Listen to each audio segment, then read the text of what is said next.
ओह्म law जो है, जिससे हम ओह्म का कानून भी कहते हैं, ये भी समझ लें इसके बारे में।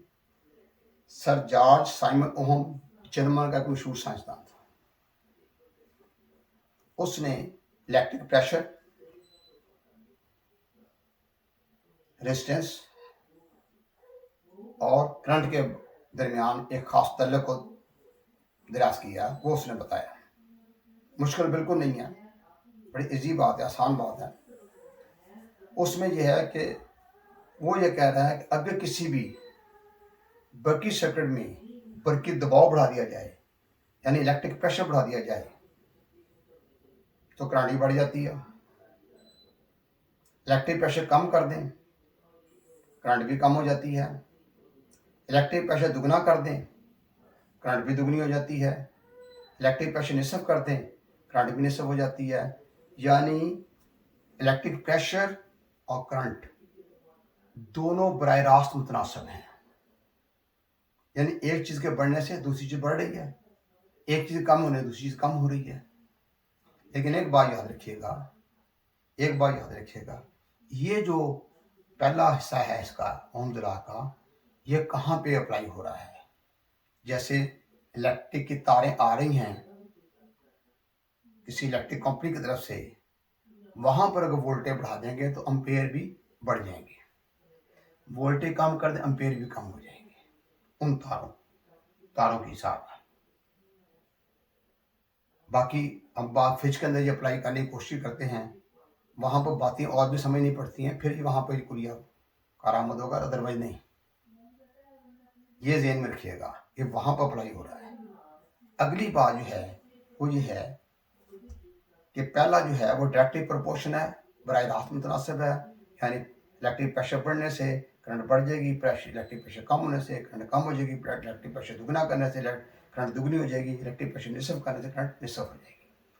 अगला पोर्शन ये है, अगर किसी बरकी सर्किट के रास्ते में मज़ाहमत बढ़ा देंगे तो करंट कम हो जाएगी, मज़ाहमत कम कर देंगे तो करंट बढ़ जाएगी, मज़ाहमत दुगनी कर देंगे करंट निसफ रह जाएगी, मज़ाहमत निसफ करें करंट दुगनी हो जाएगी।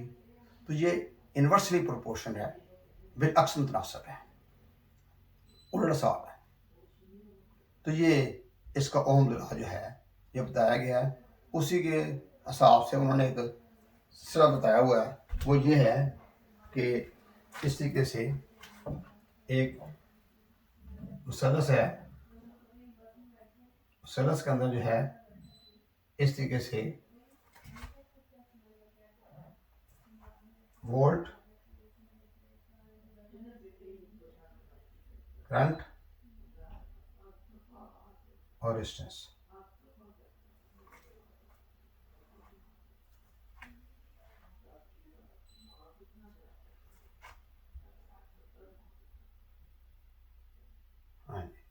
अगर ऐसा है कि वोल्ट है, वॉल्यूम करने हैं, तो इन दोनों को मल्टीप्लाई कर देना है,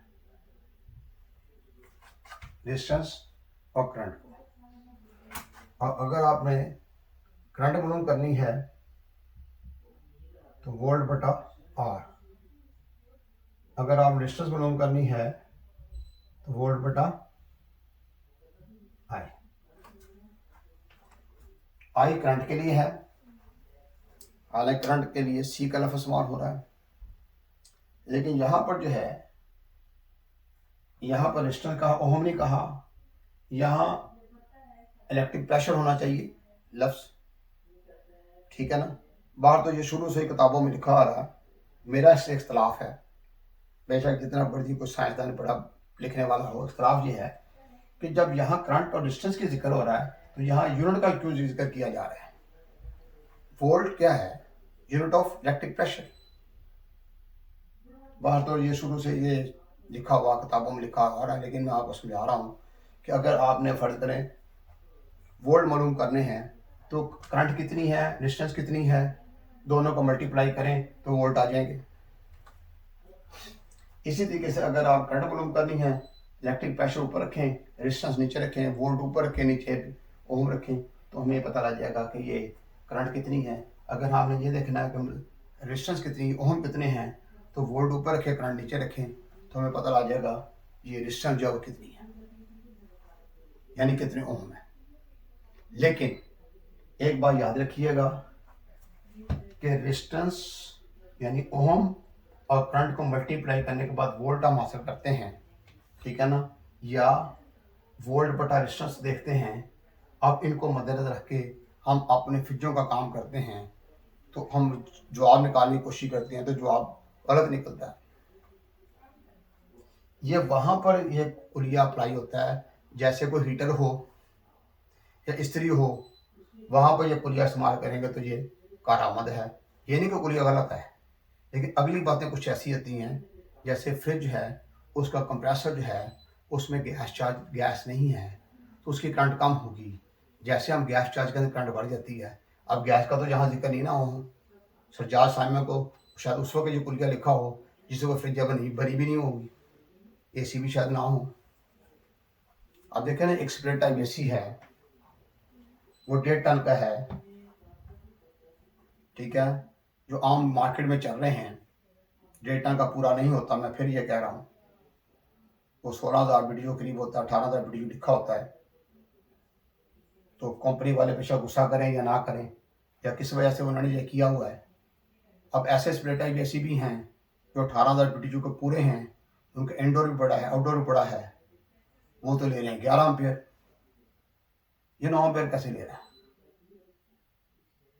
एक बार याद रखिएगा, एक देसी सी मिसाल है कि जितना चारा भैंस खाती है वो गाय नहीं उतना खाती, और जितना चारा जो है, जितना चारा गाय खाती है बकरी नहीं खाती, और जितनी खुराक बकरी खाती है मुर्गी नहीं खाती, ठीक है जी। इस तरीके से बड़ी चीजें जो हैं वो ज्यादा करंट लेती हैं, छोटी चीजें कम करंट लेती हैं। जब तक कोई खास अमल ना किया जाए, कोई खास टेक्निक ना लड़ाई जाए, उससे पहले ये मामला नहीं होता। अब एक स्प्लिट एसी, जो सादा स्प्लिट एसी है, इन्वर्टर को छोड़ के सादे की बात कर रहा हूँ, उसको वो लेता 9 एम्पियर आम रूटीन के अंदर। अब उसमें से रेफ्रिजरेंट गया, वो सारी एग्जिट हो गई है, 22 नंबर गैस की सारी निकल गई, अब वो 3 एम्पियर ले रहा है। अब हम ये कहते हैं कुलिया गलत है या हम गलत हैं। कुलिया भी गलत नहीं है, हम भी गलत नहीं है, क्योंकि हम जिस चीज पर काम कर रहे हैं उसका रेफ्रिजरेंट का सब अलग है, यहाँ रेफ्रिजरेंट का कोई जिक्र नहीं है, इसलिए परेशानी वाली कोई बात नहीं है, ना टेंशन लेने वाली बात है। जब मैं नया नया काम सीख के आया हूँ, थ्योरी पढ़ के आया हूँ, तो मैंने जो कुलिया शुरू लगाने शुरू किए, तो वो उस्ताद कहते हैं यार तुम कौन से कुलिया लगा रहे हो, मैं कहा जी मैं तो ये देख रहा हूँ। तो जब जवाब निकालना तो मैं परेशान होना, फिर मैंने गौर किया, कहता है भाई ये कुलिया छुलिया तो है, सारा कुछ हमें नहीं पता इसके बारे में, लेकिन ये देखो जब गैस फ्रिज में से निकल गई है तो ये ले रही है 1 एम्पियर, जब गैस डाली तो 1.3 एम्पियर लेने शुरू कर दिए। तो गैस का लोड तो है ना, गैस का लोड है।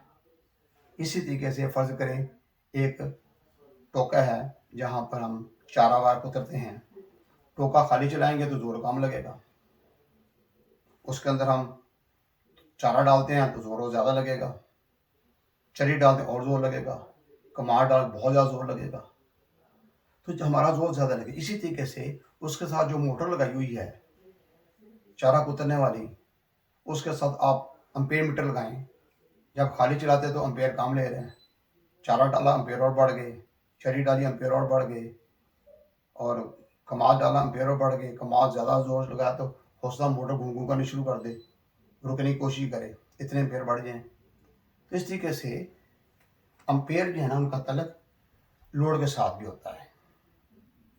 अब एक आदमी कहता है भाई 10 किलोमीटर पैदल जाना है, ठीक है, दूसरे को तुमने 10 किलोमीटर पैदल जाना है, लेकिन तुमने 20 किलो वजन उठा के लेके जाना है, तो सीना किसको आएगा? जिसने 20 किलो वजन उठाया उसको ज़्यादा जोर लगाना पड़ेगा, ज़्यादा परेशान होगा। इसी तरीके से एक पंखा है, हमारे छत वाला पंखा है, उसका पर लगे हुए हैं, हम उसकी करंट चेक करते हैं, इशारिया 4 एम्पेयर ले रहा है, पार उतार देते हैं, इशारिया 3 एम्पेयर पे आ जाता है, पूरा लोड तो हमने कम कर दिया। अब उसी पंखे के साथ एक ईंट बांध देते हैं, वो घूं घूं करता है, शायद चले ही ना, या आधी ईंट बांध दी, बड़ी मुश्किल से चला, एम्पेयर बहुत बढ़ जाएंगे उसके, क्योंकि उसकी कुव्वत जितनी है उससे ज़्यादा हमने ऊपर लोड डाल दिया है। ये बातें ज़रूर ध्यान में रखिएगा कि ओहम लॉ को भी देखें, इसको भी गौर करें, लेकिन जब हमने प्रैक्टिकल करना है तो प्रैक्टिकल करते वक्त इन बातों को जरूर ध्यान में रखिएगा कि किसी चीज़ ने जब एम्पेयर लेने हैं, उसकी एम्पेयर बढ़ने और कम होने की या पूरे होने की वजूहात हैं। वो मैं थोड़ा सा पहले भी जिक्र कर चुका हूँ कि रेफ्रिजरेटर जो है, डीफ्रीज़र है, इन पर लोड जो है वो ज़्यादा ना डाला जाए, ना उतना लोड डाला जाए जितनी उसके अंदर कैपेसिटी है, तो फिर एम्पेयर भी सही रहेंगे। तो ये हमने ओम लॉ भी पढ़ा, अर्थिंग के बारे में पढ़ लिया। अगली बात जो है